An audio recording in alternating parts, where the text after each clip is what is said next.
இதெல்லாம் தூக்கி போட்டு உடைக்கிற, நீ எதுவுமே கேட்காம இருக்க.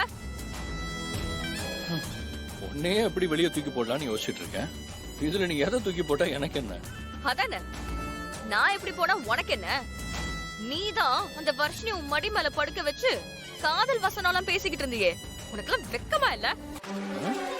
வெக்கமா? எனக்கா?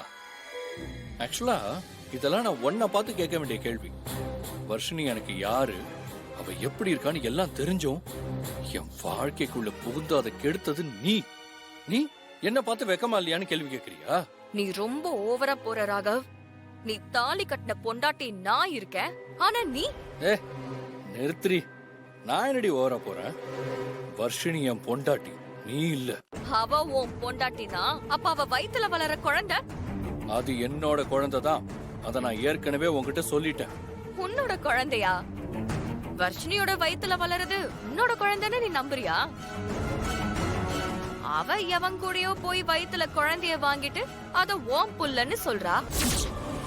அத நீயும் நம்புற. யார பார்த்து என்ன வார்த்தை சொல்ற? என் வர்ஷினி என்ன ஒன்ன மாதிரி நினைச்சியா? ராகவ், விடு ராகவ். அடுத்தவங்க வாழ வேண்டிய வாழ்க்கைய தட்டி பறிச்சுட்டு நீ எல்லாம் அவளை பத்தி தப்பா பேசிட்டு இருக்கிய. என் வர்ஷினிய பத்தி தப்பா பேசின உன்ன நான் சும்மா விட மாட்டேன். ராகவ், ராகவ்.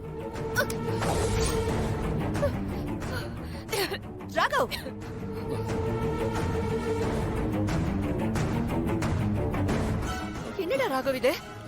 ஆமா, அது ஒண்ணு இல்லம்மா. நாங்க சும்மா விளையாட்டா பேசிக்கிட்டு இருந்தோம். அப்படித்தானே ஸ்ரீஜா? ஆமாத்த, சும்மாதான் பேசிக்கிட்டு இருந்தோம். அம்மா, என்ன நீங்க என்ன எங்க ரூம்க்கு வந்திருக்கீங்க? ஒண்ணு இல்ல ராகவ், நான் சும்மாதான் வந்தேன். நான் அப்புறமா வரேன். ஏய், இந்த பார், இதான் உனக்கு லாஸ்ட் வார்னிங். இன்னொரு தடவை என் வர்ஷினி ஏதாவது சொன்ன உன்னை கொன்னுட்டு ஜெயிலுக்கு போறது கூட நான் தயங்க மாட்டேன். ஓ, சாருக்கு அவ மேல அவ்வளவு பாசமா? ஆமாண்டி, வர்ஷினி தான் எனக்கு உயிர். போதுமா?